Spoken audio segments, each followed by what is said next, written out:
안녕하세요. 옛이야기입니다. 오늘도 와주셔서 감사합니다.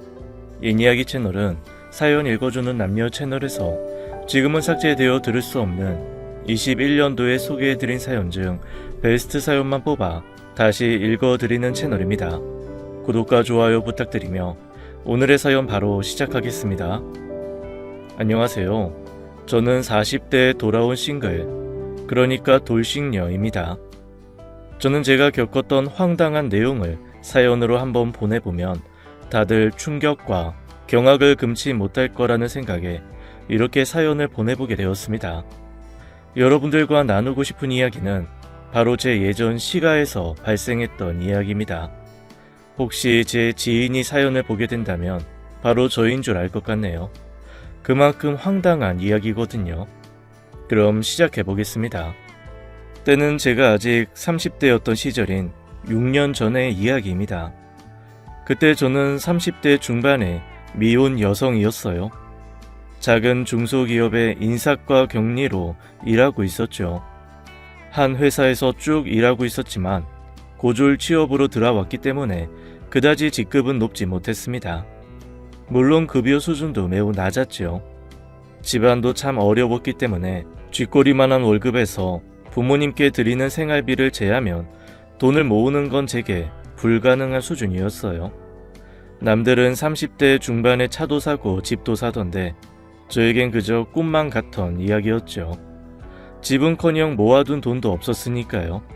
그렇다고 얼굴이 예쁘거나 몸매가 뛰어난 것도 아니었어요. 늘씬하니 예뻐지려면 몸에 건강한 음식을 먹어야 할 텐데 그것도 여유로운 집에서나 가능한 일이더라고요. 라면이나 인스턴트 식품으로 한 끼를 때우기도 했고 요즘 유행한다는 헬스나 필라테스 같은 건 말도 안 되는 사치였습니다. 그렇다고 뚱뚱한 몸은 아니었지만 그냥 복스러운 수준으로 해둘게요. 어쨌든 돈도 없고 얼굴도 몸매도 별로 꾸밀 줄도 모르는 제게 다가와주는 남자는 없었습니다. 친구들과 직장 동료가 결혼을 하고 육아 휴직을 반복할 동안 저는 그냥 매일 기계처럼 일만 했던 것 같네요. 그러던 어느 날 제 인생을 바꿀 일이 일어났어요. 거래처와 아주 중요한 미팅이 잡혔거든요. 이번 미팅엔 사장님이 직접 참여하신다고 하셔서 회사 내 사람들 모두가 긴장하는 분위기였습니다.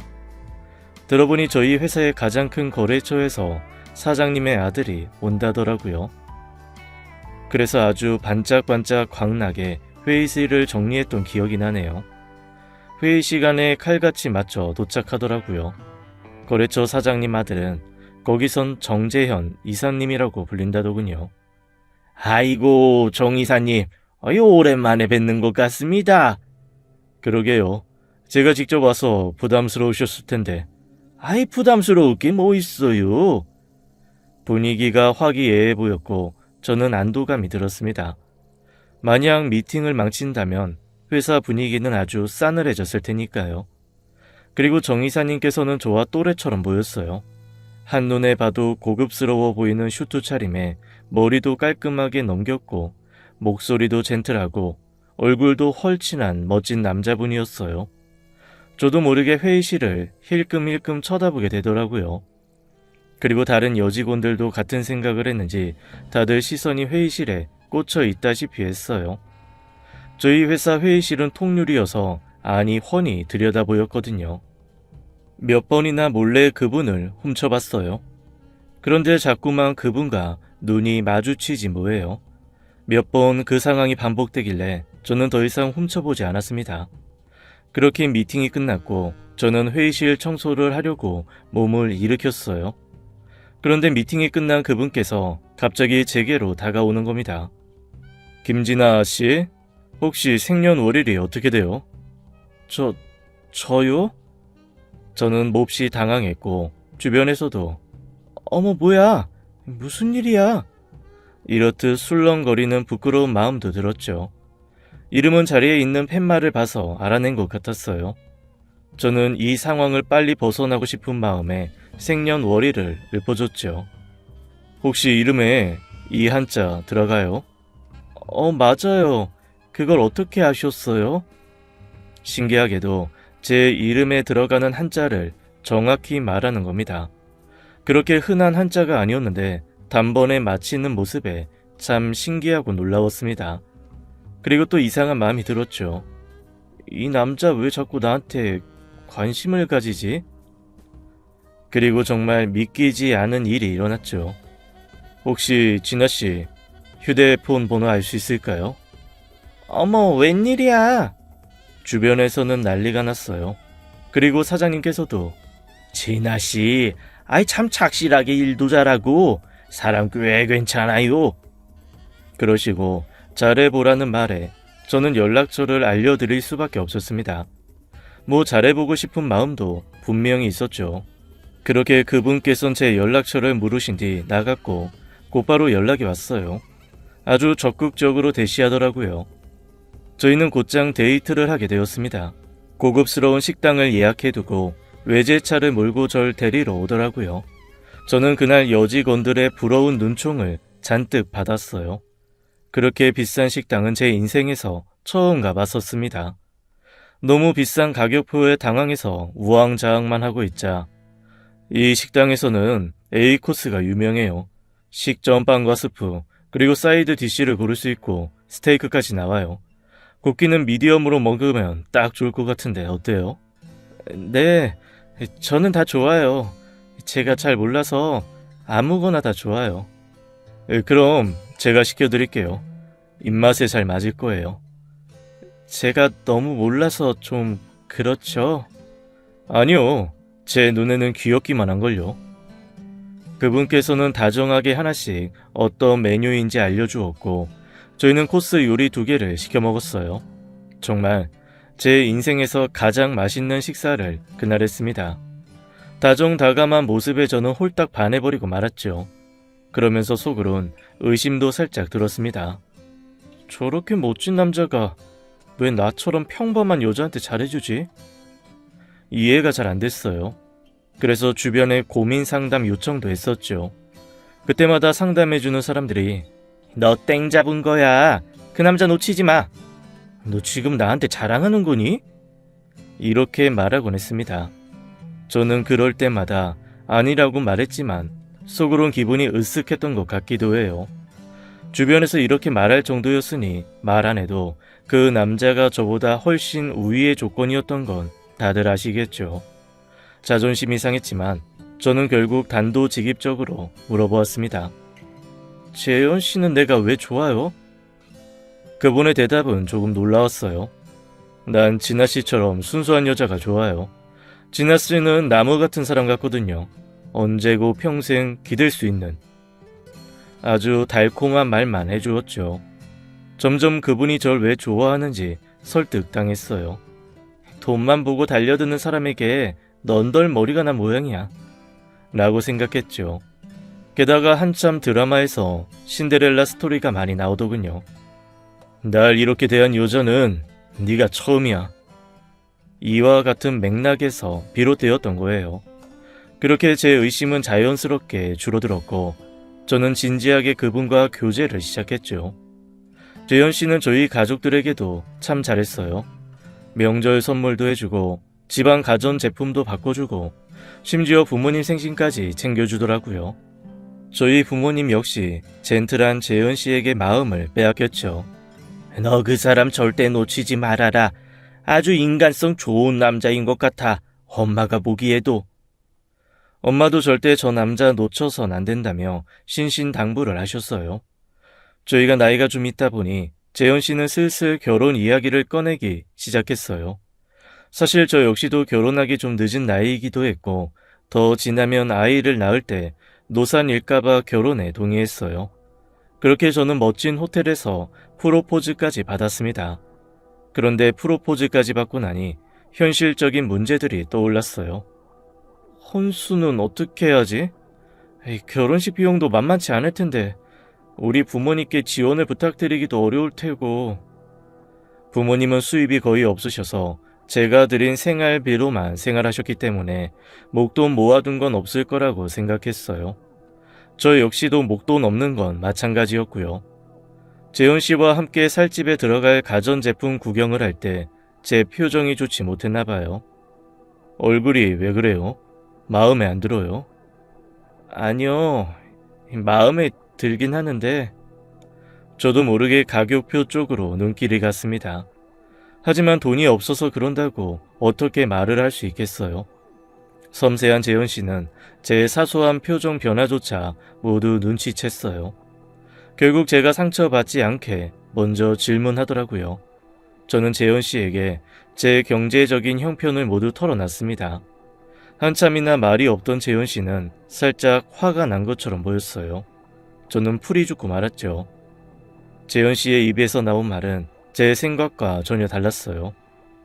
그런 이야기는 미리 해주지 그랬어요. 괜히 진아 씨 혼자서 끙끙 앓게 됐잖아요. 미안해요. 실망할까봐 그랬어요. 내가 진아 씨한테 실망을요? 진아 씨는 내 인생의 복덩이에요. 혼수 그런 거 신경 쓰지 말아요. 내가 다 알아서 할 테니까. 나는 진아 씨가 몸만 와주는 것만으로도 감사해요. 세상에 이런 남자가 있다는 걸 전 처음 알았습니다. 재현 씨는 꼭 드라마에서 튀어나온 남자 주인공 같았죠. 그렇게 혼수 이야기는 일단락 되는 듯 했지만 아직 문제는 끝이 아니었습니다. 사실 당사자인 재현 씨가 아닌 시댁에서는 또 의견이 다를 것 같았거든요. 저라도 제 며느리가 땡전 한 푼 없이 들어온다면 첫인상이 참 별로일 것 같다는 생각이 들었으니까요. 그렇게 또 시댁 식구들을 처음 보는 자리가 다가올수록 가슴이 콩닥콩닥 뛰고 그랬었습니다. 떨리는 마음으로 시댁 식구들을 처음 뵙는 날이 됐어요. 저는 깔끔한 한정식 집을 생각하고 있었는데 재현 씨가 그러더라고요. 우리 집으로 갈 거예요. 집으로요? 처음 보는 자리라서 외식으로 갈 줄 알았는데 집으로 간다고 해서 의외였어요. 제가 대묻자 재현 씨가 부연 설명을 덧붙였습니다. 어머니가 몸이 좀 안 좋아요. 바깥으로 나가면 불편하실까봐. 그런 얘기는 처음 들어요. 시어머니 되실 분께서 건강에 조금 문제가 있다고 하더라고요. 처음 듣는 이야기라 당황했지만 티 내지 않고 재현 씨 집으로 갔어요. 제가 사는 집과는 다르게 재현 씨의 집은 정말 화려했습니다. 전원주택이었는데 마당도 있고 집은 대감님 집처럼 넓었어요. 바퀴벌레 한 마리 살지 않을 것 같더라고요. 뭔가 제가 발을 디뎌서 안 될 것 같은 기분이 들 정도였어요. 이렇게 멋진 곳에서 사는 사람들과 저는 어울릴 수 없는 사람처럼 느껴졌거든요. 시댁 식구분들 얼굴을 딱 뵙게 됐을 때 너무 기가 죽었어요. 다들 늘씬하고 키도 크고 우아하더라고요. 저와는 다른 세계 사람들 같았죠. 다들 저를 싫어하실 거라고 생각해서 의기소침해졌습니다. 현관문 앞에 서서 뭔가 죄인처럼 인사를 하는데 드르륵 드르륵 하는 소리가 들리더라고요. 그래서 뭐지하고 보는데 기품이 느껴지시는 분께서 휠체어에 앉아서 나오시더군요. 저는 단번에 알아차렸어요. 몸이 안 좋으시다는 게 다리가 불편하신 거였어요. 저는 깜짝 놀랐지만 바로 인사를 드렸고 온화하게 웃으면서 맞아주셨죠. 시댁 식구들은 정말 천사 같으셨어요. 쥐뿔도 없는 저를 너무 환영해 주셨거든요. 생전 듣지도 보지도 못한 음식들도 전부 저를 위해 준비하셨다고 했어요. 저는 환대받지 못할 거라고 생각했는데 식사를 하면서 이런저런 질문이 오갔어요. 그래서 저도 저희 쪽 경제적인 상황 등을 솔직하게 말씀드렸죠. 그런데 다들 그런 것 따윈 상관없이 물었어요. 이야기하면서 몇 가지 마음에 걸린 건 있었죠. 이름이 진하던데 한자 이거 쓰는 거 맞아요? 네, 맞아요. 편히 말씀하세요. 그럴까? 8월 23일 생년월일은 이게 맞냐? 네, 맞아요. 사주에 나무가 가득하겠구나. 재현 씨가 했던 말과 비슷한 말을 하시는 거 있죠. 사주 이런 걸 되게 믿는 집안인가 보다 생각이 들었어요. 우리 아들은 불의 기운이 강해서 나무 같은 여자를 만나야 한단다. 사주를 보니 제가 운명이라며 저를 안아주셨습니다. 그런데 가만히 생각해보면 뭔가 이상했어요. 지금에서 생각해보면 다 이유가 있었지만 불의 기운이 강하면 나무 같은 여자를 만나야 한다는 게 사실 이해가 좀 안 됐거든요. 나무가 불 옆에 있으면 타 죽지 않나? 땔감이 되어준다는 뜻일까? 복잡했지만 사실 그렇게 자세히 따지고 들 상황은 아니었고 조건이 부족한 저를 받아주신 것에 감사했죠. 그리고 마지막으로 이렇게 말씀하셨어요. 우리 아들이 사랑하는 여자면 다 된 거 아니겠냐? 모두 제 선입견이었던 거예요. 저는 우아하신 말씀에 너무 부끄러웠어요. 이렇게 완벽한 결혼을 하게 된 것에 대해 감사했고요. 그렇게 저희는 결혼을 하게 되었습니다. 이제 재현 씨는 제 남편이 되었죠. 결혼을 하고 나서도 시집살이는 전혀 없었어요. 오히려 너희 부담스러울 텐데 뭘 오냐고 반찬이나 선물을 보내주실 때도 택배를 이용하시거나 아니면 남편만 불러 전해주시곤 했죠. 배려에 너무 감사했고 주변에서도 진짜 결혼 잘했다고 칭송이 자자했죠. 저 역시도 완벽한 결혼이라고 생각했어요. 한 6개월 정도까진 너무 행복했어요. 결혼하고 나서 말도 놓고 저희 부부는 더욱 친근해졌어요. 갑자기 제게 불행이 닥치지만 않았다면 말이죠. 첫 시작은 별거 아니었어요. 갑자기 제 몸이 조금씩 약해지는 느낌이 들었달까요? 옛날에는 가뿐했던 것들이 점점 힘겨워지는 거 있죠. 언젠가부터 숨이 턱턱 막히고 계단을 오를 때도 잠시 쉬어야 했어요. 그저 운동 부족이라고 생각했죠. 운동을 다녀보는 게 어때? 우리 같이 운동할까? 남편은 일이 무척이나 바쁜 시기였는데 저를 위해서 시간을 내어 운동도 함께 해준다고 그러더라고요. 당연히 기분 좋았죠. 사랑받는 느낌이 팍팍 들었으니까요. 그래도 바쁜 남편을 방해해선 안 됐으니까 저는 됐다고 거절했어요. 그랬더니 남편은 비싼 한 요가를 끊어주더라고요.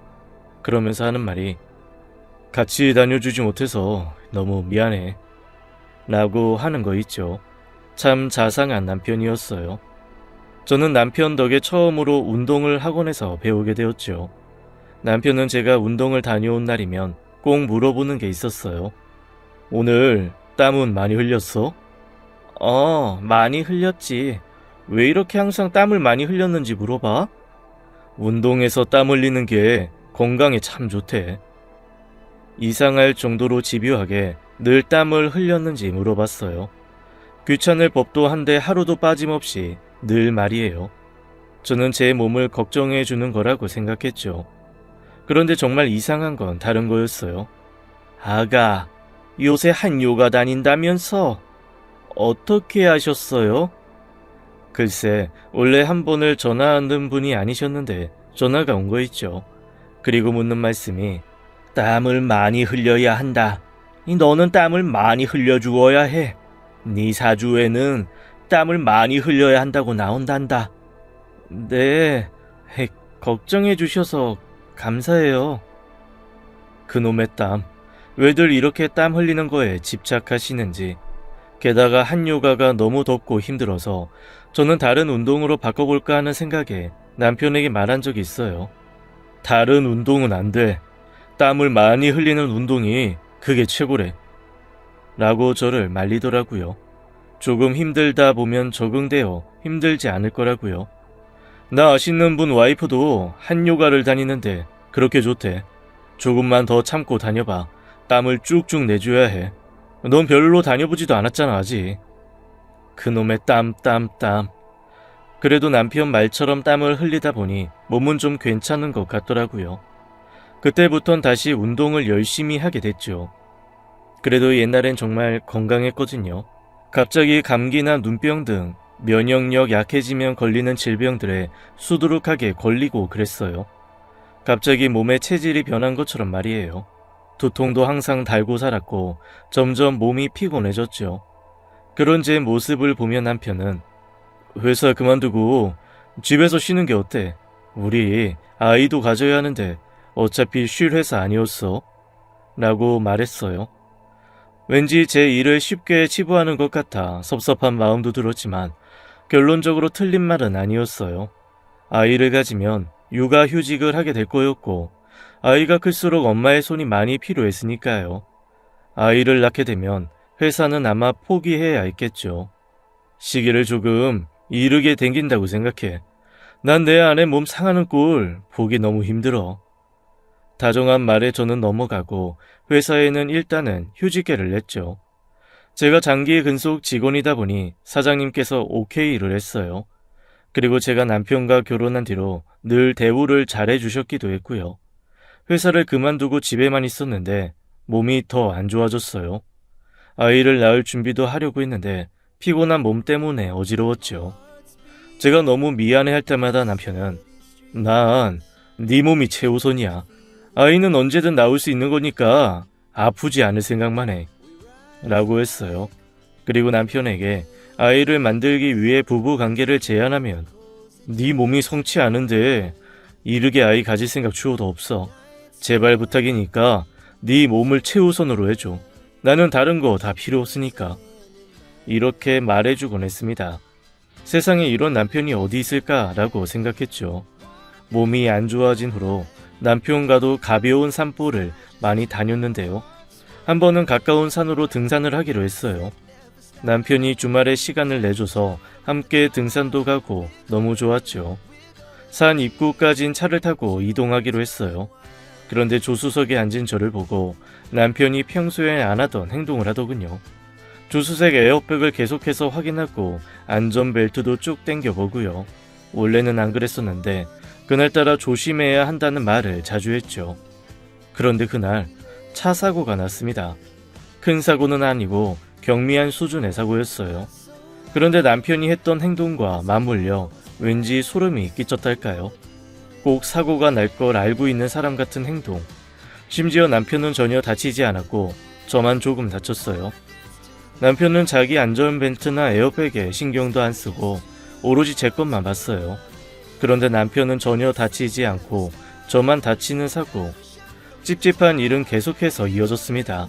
이런저런 사소한 사건 사고들이 진짜 많았어요. 길거리에서 넘어지는 건 다반사였고요. 이런저런 다치는 일이 되게 많았어요. 계단에서 굴러떨어지는 사고도 있었죠.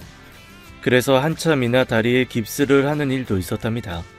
평생 살아오면서 이런 일이 없었는데 갑자기 짧은 시간 동안 이런 사고들이 연달아 터지니 정말 이상했어요. 그리고 남편의 수상한 점들은 계속됐어요. 오늘 해가 지기 전에 꼭 산책 다녀와. 남편이 이런 말을 할 때면 꼭 그날은 제가 다쳤어요. 크게 다친 건 아니지만 산책하다가 멍이 든다든지 그런 류요. 저는 저를 걱정해서 한 말이라고 생각했기 때문에 자질구레한 얘기는 하지 않았어요. 그런데 남편은 이미 제가 다친 걸 알고 있는 사람 같았죠. 그러다 어느 날 정말 큰 사건이 한 번 터졌어요. 계속해서 수상한 느낌이 들던 와중이었죠. 이번 주말에 어머님 아버님 뵈러 갈까? 갑자기? 남편은 당황하더니 됐어. 몸도 불편하신데 성가셔 하실 거야. 요즘 건강도 많이 안 좋으셔서 누워만 계셔. 라고 말했어요. 꼭 시댁이 어떻게 사는지 보여주기 싫어하는 것처럼 말이죠. 그때까지만 해도 저는 그게 남편의 배려라고만 생각했어요. 하지만 저는 왠지 직감적으로 시댁에 가야 할 것 같은 기분이 들었죠. 저는 남편 몰래 과일 세트를 사들고 시댁으로 향했어요. 띵동. 초인종을 누르니 누구세요 하는 소리가 들렸고 그 뒤에 철컹 문이 열렸죠. 저는 열린 현관문 뒤로 놀라운 광경을 목격하게 되었습니다. 누구세요? 처음 보는 정말 예쁘고 기품 넘쳐 보이는 젊은 여자가 있는 거예요. 제가 놀라서 묻자 그 여자분은 당황하신 얼굴로 어쩔 줄 몰라 했죠. 그랬더니 뒤이어 시어머니가 나오셨어요. 어머, 얘가 여길 왜 왔어? 분명히 남편이 시어머니께선 요즘 건강이 안 좋으시다고 집에만 누워만 계신다고 했었는데 시어머니의 혈색이 정말 너무 좋아 보이는 거예요. 게다가 무슨 즐거운 이야기를 그 여자와 나누고 있었는지 얼굴에는 아주 한박 웃음이 가득했죠. 그리고 시어머니의 당황한 태도도 너무 신경 쓰였어요. 그리고 더 웃긴 사건이 터졌죠. 어머니? 어머니! 문 좀 열어주세요. 시어머니가 갑자기 문을 쾅 닫아버리는 거 있죠. 저는 문전박대까지 당했습니다. 제 모습을 본 어머니가 아주 빠르게 현관문을 닫아버리더군요. 어찌나 힘이 좋으시던지 그 앞에서 놀라운 광경에 계속 문을 두드렸지만 절대 열어주지 않으셨습니다. 너무 이상하잖아요. 계속 제가 사건 사고가 끊이질 않던 일, 그리고 알 수 없는 여자의 정체와 며느리는 전대 문전박대까지 당하고 이런 일들이 반복되다 보니 기분이 너무 찜찜했어요. 게다가 제가 처음 보는 그 여자는 대체 누구였던 건지. 저는 집으로 돌아간 남편을 기다렸지만 어찌된 일인지 남편은 그날 집에 들어오지 않았습니다. 깜깜한 새벽, 저는 미친 사람처럼 온 집안을 뒤졌어요. 그리고 아주 이상한 서류 한 장을 발견하게 되었습니다. 바로 제 신상 정보가 쓰여 있는 문서였어요. 뒷조사라고 할까요? 저는 태어나서 그런 문서를 처음 받기에 어안이 벙벙했죠. 문서에 적힌 날짜를 보니 저를 만나기도 전이더군요. 거기엔 제 생년월일, 사주, 이름풀이 등등 모든 것이 다 쓰여 있었어요. 저희 어머니 아버지의 사주까지도요. 저조차 모르는 것들을 어떻게 남편이 가지고 있었던 걸까요? 저는 그 서류들을 전부 챙겨 친정으로 갔어요. 그리고 부모님께 그간 수상했던 정황들을 모두 말씀드렸죠. 처음에는 두 분도 말도 안 된다며 믿지 않으셨지만 점점 제 말에 설득되셨어요. 엄마는 무당을 그렇게 찾아다니는 저희 이모에게 전화를 거셨습니다. 지금 진아에게 이런 일이 일어났는데 어찌된 일인지 알아볼 수 있겠니? 이모는 하시는 일 때문에 아는 무당이 많으세요. 그래서 저도 그 길에 합류하게 되었죠. 다음 날 저는 찾아간 무당에게 찝찝했던 것들을 다 털어놨습니다. 남편과 시댁에서 땀에 집착했던 일, 자잘한 사건 사고가 끊이질 않던 일, 저희 시어머니 집에 있던 여자 등등 몽땅 다 말했습니다. 그리고 저는 청천벽력 같은 말을 들었어요. 미련한 것, 너는 그 집에 팔려간 게다. 네? 팔려가다니요? 대체 그게 무슨 말이에요? 그 집안에서 시켰던 일들을 보니까 알겠네. 땀을 자꾸 빼라고 했던 건 네 체질을 바꾸기 위해서일 거야. 네가 가져온 남편 사주를 보니 아내 복이 없어. 여자와 상성이 잘 안 맞는 남자야. 그런데 사주를 그렇게 믿는 집안에서 너와 결혼을 시켰다. 이건 말이 안 돼. 결혼 잘못한 거야. 분명 그쪽에서 무슨 꿍꿍이를 감추고 있을 거다. 완벽한 왕자님이었 줄 알았던 남편이었는데 그러고 보니 제가 그렇게 아플 동안 시댁 식구들은 관심 한 번 주지 않았었습니다. 하다못해 안부 문자 한 번 없었어요. 시댁에 갔더니 여자가 있었다고? 네, 시어머니와 사이가 엄청 좋아 보였어요. 제가 그 여자와 마주친 순간 문전박대 당했다는 말에 무당은 눈을 치켜뜨며 박수를 짝 치더라고요. 내가 봤을 땐 그 여자가 네 남편의 진짜 연인일 가능성이 크다. 네 남편의 사주를 보니까 보통의 여자와 엮이면 객사할 사주야. 그런데 네 사주와 합쳐지면 그게 아주 옅어졌어. 곧 너를 버리고 그 여자랑 살림을 합치려고 했을 것 같다. 그럼 저는 이제 어떻게 해야 하나요? 라고 묻자 무당은 부적을 한 개 써줬고 앞으로 체질을 다시 냉하게 바꿔야 한다고 했습니다. 체질을 원래대로 바꿔놓는 것부터 시작해야 모든 게 다시 본래의 자리로 찾아간다더군요. 모든 진실을 들은 저는 실성을 했습니다. 헛웃음이라고 할까요?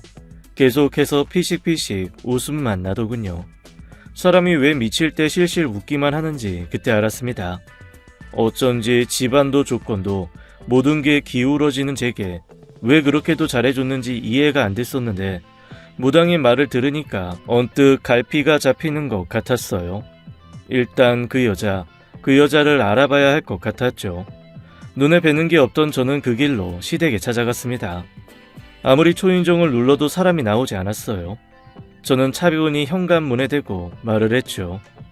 대충 들을 얘기 다 듣고 왔으니 문 열어주세요. 그러자 현관문이 살짝 열리더라고요.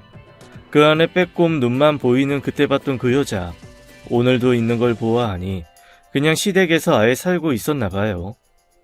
얘기 좀 할 수 있어요?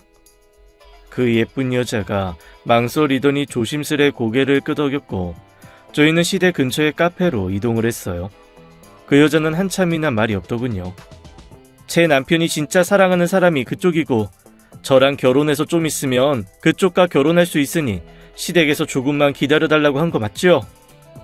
제 말에 여자는 어떻게 그 사실을 알았냐는 얼굴을 했어요. 눈이 잔뜩 커진 채로 말이죠. 대답을 듣지 않아도 들은 것 같았어요. 그 여자는 조심스레 말을 이어갔습니다. 저도 이렇게까지 하고 싶지 않았어요. 그간 양심에 찔려 잠도 안 오고 그래서 말해드리는 거예요. 어머니께는 제가 말했다고 하지 않으셨으면 좋겠어요. 그리고는 그간 숨겨져 있던 엄청난 진실을 들을 수 있었어요. 그러니까 시어머니가 젊었을 때부터 믿고 맡기던 무당이 있었대요. 달이 역시 그 무당 덕에 죽지 않고 달이만 그렇게 되셨다고. 죽을 뻔한 적도 수차례인데 무당 때문에 살았다더라고요. 그 무당에게 돈도 갖다 바치고 해달라는 거 다 해준대요. 그리고 남편과 여자는 사랑에 빠져 결혼을 하고 싶다고 했다네요. 근데 둘이 결혼하려고 하자 무당이 기겁을 하면서 시어머니를 말렸대요. 남편이 그 여자와 결혼하면 음기에 먹혀 길에서 객사할 사주라나 뭐래나. 그래서 시어머니가 극심히 반대했는데 둘이 아주 좋아 죽었다네요. 자식 이기는 부모 없다잖아요. 어쩔 수 없이 시어머니가 무당에게 방법을 묻고 다녔대요. 그러자 무당이 딱 한 가지 유일한 방법을 알려줬다고 합니다. 그게 바로 저였던 거죠. 이름에 특정 한자를 쓰고 특정 사주의 여자와 결혼해서 2년만 유지한다면 무슨 불운과 애군이 그 여자에게 옮겨간다고. 저한테 온갖 더러운 기운들을 옮겨버리고 자기네들은 행복하게 2년 뒤 결혼식을 올릴 작정이었다고 하더라고요. 그러니까 저는 이용만 당하다가 버려지는 역할이었어요. 화가 나서 참을 수 없었고 저는 시어머니 집안에 있었던 거 맞아요? 어딨어요 지금? 잠깐 외출하셨어요. 곧 돌아오실 거예요. 비켜요. 당신이 아니라 그 사람한테 가서 따져야 할 일이 있으니까. 저기요. 내연녀는 제발 못 들은 척 해달라고 제게 사정사정했지만 눈 돌아간 상태에서 그런 말이 들릴 리 없잖아요. 저는 다시 시댁에 찾아갔고 현관 문을 발로 뻥뻥 차댔어요. 문 열어! 다 들었으니까 문 열라고! 미친 사람처럼 고래고래 소리 지르니까 문을 열어주더라고요. 동네 사람들에게 부끄러웠나 봅니다. 시댁에는 남편이 있었습니다. 어떻게 그럴 수 있어? 나한테 어떻게 그럴 수가 있냐고! 무슨 소리를 하는 거야 지금? 다 알고 왔어. 나랑 2년 동안 살다가 나 버리고 네 잘난 내연녀랑 다시 결혼해서 하하호호 하려 했다며? 남편은 놀라 헉소리를 내더군요. 아주 곤혹스럽다는 얼굴을 하면서요. 저는 참지 못하고 현관문 옆에 장식된 화분을 바닥으로 던져버렸어요. 화분은 산상조각났고 사방팔방으로 유리가 튀었죠. 시끄러운 소리에 뒤따라 나온 시모의 눈이 아주 땡그랗게 커지더군요. 그날의 얼굴빛이 더 좋아 보였어요. 도무지 환자라곤 생각될 수 없을 만큼 말이죠. 너 지금 이게 무슨 예의 없는 짓이니? 예의? 저는 코웃음을 치며 말했어요. 어디서 니들이 예의를 운운해? 지금 그쪽 니들이 그럴 자격이 있다고 생각해? 지금 그게 무슨? 나 다 듣고 왔다고. 나를 이용해서 네 아들 사주 바꾸려고 했다며. 그때 봤던 그 여자가 진짜 네 아들 애인이라며? 시어머니는 전곡을 찔렸는지 아무 말도 하지 못했습니다. 저는 더욱 화가 나서 깨져 있던 화분을 또 발로 찼어요. 그랬더니 유리 파편이 시어머니 쪽으로 살짝 튀었나 봐요. 그러자 아주 불호령이 떨어지더군요. 정신 나갔어? 우리 엄마한테 뭐 하는 짓이야? 당장 우리 집에서 나가! 저는 남편에게 몸을 잡혀 시댁에서 쫓겨나고 말았습니다. 이대로 이혼할 수도 있었지만 저는 너무 분노로 가득 찼고 어떻게든 이 빌어먹을 집안에 복수해야겠다 생각이 들었어요. 저는 그 길로 전단지를 만들기 시작했습니다. 격리로 일했던 탓에 이미지 파일 하나 만드는 건 식은 죽 먹기였죠. 저는 그간 시댁에서 무슨 짓을 했는지를 적어 내려갔습니다. 그리고 헤드라인에 시댁 회사의 이름과 시아버지 이름을 아주 크게 적었죠. 그리고 그들이 사는 곳 주변에 전단지를 모두 붙였습니다. 전원주택 단지였기 때문에 동네 주거 인구가 별로 없었고 금세 소문이 났던 모양인지 남편에게 전화가 왔죠. 대체 우리에게 왜 이러는 거야? 그게 네 입에서 나올 말이니? 그러는 너넨 나한테 왜 그랬는데? 그거에 대해서 정말 미안해. 하지만 이미 돌이킬 수 없게 된 일이야. 나도 미안하게 생각해. 나도 어머니가 하라는 대로 한 것뿐이라 잘 몰랐어. 이렇게까지 심할 줄은. 무당한테 가끔 전화와서 아내를 바깥으로 내보내길래 내보냈는데 네가 찰가상 정도로만 다쳐오니까 그냥 괜찮다고 생각했던 거야. 남편이 그간 제게 산책하고 오라고 말한 날이면 제가 어디든 꼭 다쳤던 것도 몽땅 밝혀지게 됐습니다. 보상해달라는 대로 다 해줄게. 그러니까 이런 테러적인 행위는 그만둘 수 없겠어? 어머니가 스트레스가 너무 크셔. 아주 효자 납셨던데요. 저는 그래, 내 정신적 피해 보상 전부 금전적으로 배상해. 그리고 네 외도 생활로 결혼은 쪽난 거니까 난 위자료도 제대로 받아야겠어. 그래, 하라는 대로 다 해줄 테니까 이제 테러는 그만둬. 너 때문에 우리 이사 가야 할 판이니까. 보상이나 하고 말해. 뚝 전화를 끊었고 거액의 보상금을 요구했습니다. 시댁은 금전적으로 풍족했기 때문에 저는 거액이라도 생각했던 돈도 오케이 하더군요.